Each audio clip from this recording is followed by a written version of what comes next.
everyone. So I'm Dean. I work at Yeti as a software developer. So this is going to be kind of a development related talk. It's called Graph Theory is Wonderful. This is a topic that I found on Wikipedia, trying to find a topic for the Lunch and Learn, and I was on it for like more than 30 minutes, so I figured this would be a good talk to talk about. So kind of an overview of what we're going to talk about. What is graph theory? I'm going to define it. We'll have an example of it. And I'll also talk about a little bit of the history, like how did it start. I'll also talk about why it matters, particularly when it comes to graphs of programming. And I'm going to have an example of a graph programming problem. So what is graph theory? Graph theory is a branch of math that describes the networks of data as a simple ordered pair. So another example of an ordered pair would be like a Cartesian plane, where you have like x is your horizontal and y is like your vertical. But in graph theory, we don't really care about the physical nature of anything. So the x or the v is the set of all of like the nodes that the graph is made up of. And then E is the set of all of the edges that connect all of the nodes. And so I'll show you what that looks like. So here's a really simple example of a graph. As you can see, V are the nodes 1, 2, 3, and 4.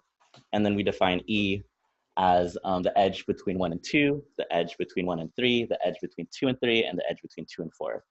So kind of as I stated earlier, this isn't like a Cartesian plane. So we don't really care about like the X, Y of like where these points are on the map. We don't really care about the shape. We just care about how they're connected. So here's an example of a problem. Let's say that you're at a conference with 66 other registered participants. That means there's 67 total because it's including you.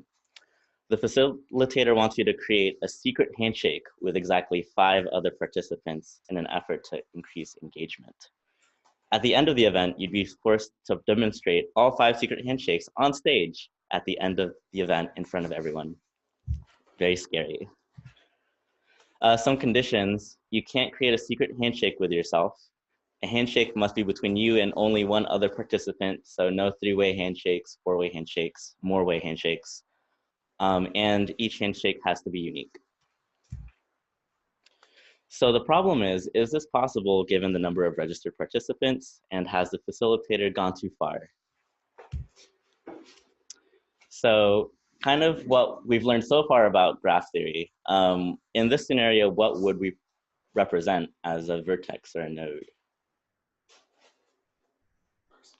The people, right? The participants? Cool. And what would be like the edge or the link? The handshakes? Yeah. Cool. Everyone's paying attention. So this actually brings up a property of graphs that like mathematicians have figured out over time. And this property is called the Handshake Lemma, appropriately named. And so this states that all undirected finite graphs have an even number of vertices that are connected with an odd number of edges. So if you look to the graph on my left, your guys is right, the nodes don't have like ID numbers on them. They have the number of edges that are attached to them. So as you can see in this version, we have 2 nodes. One of them has 3 edges, the other one has 1. And this holds true for pretty much any graph that you're able to draw on paper. And you can try that out at home if you want. In our case, with our handshake problem, this translates to, in the set of all participants, there must be an even number of participants who have engaged in an odd number of handshakes. So when we go back to our problem, we have 67 participants. Each one is asked to do exactly 5 handshakes with other participants. So that's an odd number of vertices and an odd number of edges. So according to the handshake lemma, this isn't actually possible. And so the conference must be canceled. So on your own, at some point, I originally was gonna have pieces of paper to hand out, and you could try it out for like 5 minutes or so. Try this scale down scenario where you have 5 nodes or 5 participants, and each doing exactly 1 handshake with each other. And I would bet real life money that it can't be done. So kind of going into the history of graph theory, like how did it start? It's pretty interesting. It kind of started with just basic geography. There's a city in current day Russia called Kaliningrad. Its old name was Königsberg when it used to be a part of Prussia. And so Königsberg has 7 bridges connecting 2 of their islands to the rest of the land masses. So it kind of looks like that map. And the residents would challenge people like visitors and each other. You should try to find a path that would cross all of the 7 bridges exactly once. And they didn't know if it was possible amongst themselves, but I like to imagine that if you do it, then you find like the bridge to like untold treasure. So they actually recruited a mathematician from Switzerland. His name was Leonard Euler. He created a whole bunch of stuff by this point. And so he did a lot of work to kind of prove that this path was actually impossible. The way he did that was he started by representing the landmass as a series of dots and the bridges as a series of lines connecting the dots. So as you can see, this already looks familiar to like graph theory as we know it today. And after some work, he had proof for the following theorem. For there to be a single path through all the bridges, in which all the bridges are crossed exactly once, across all landmasses, there must be exactly either 0 or 2 landmasses that have an odd number of bridges. And so we can kind of look at this diagram together and see if that's the case. So how many bridges does A have? A is like the one at the bottom left. So that's 3. The one in the middle has how many? Like 5. And then the third one at the bottom, like on the far right, how much does that have? 3. So it already kind of violates that principle. And so there's no way to draw a single path that hits each bridge once and only once.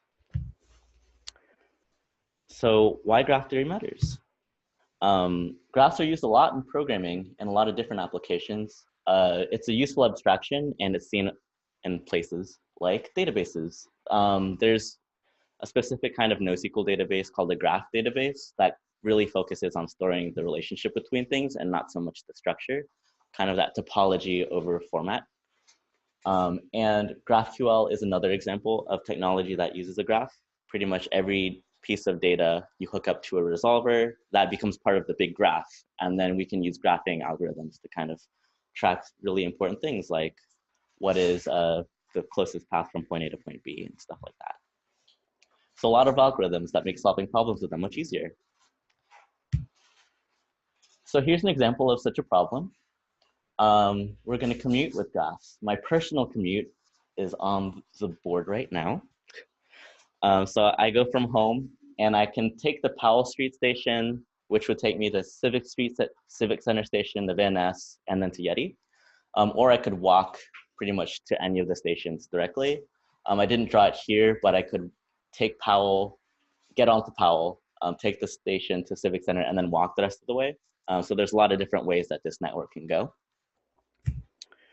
And let's actually add weights to each of the edges. So let's say the walk from my house to Powell Street is 10 minutes, but if I wanted to walk all the way to Van Ness, it would take 35 minutes. Or I could walk to the Civic Center, and that would be like 20 minutes. You get the gist. So the problem is, what path from home to Yeti do I take to minimize my travel time? So there's a lot of algorithms for just such a problem. The problem is called finding the minimum span tree.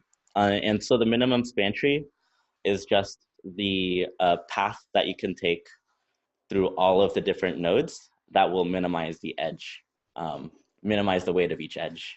And so in this case, the weight of the edge is the travel time. So I would simply just Google it.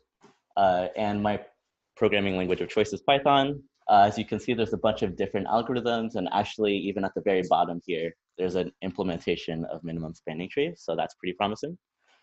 And I would use that to basically plug in all the data that from this graph and kind of chart out a path. And so pretty quick way to do like problem solving without too much work on my end, without too much research on my end. So conclusion.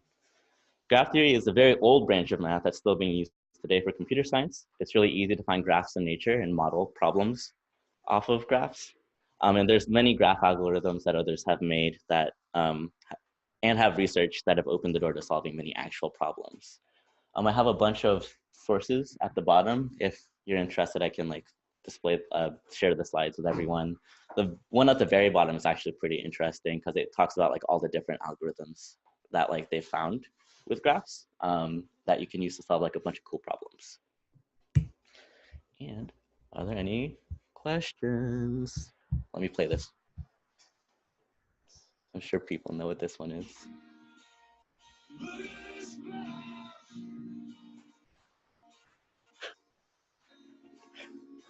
Cool. That's it. Is that Creed? It's Nickelback.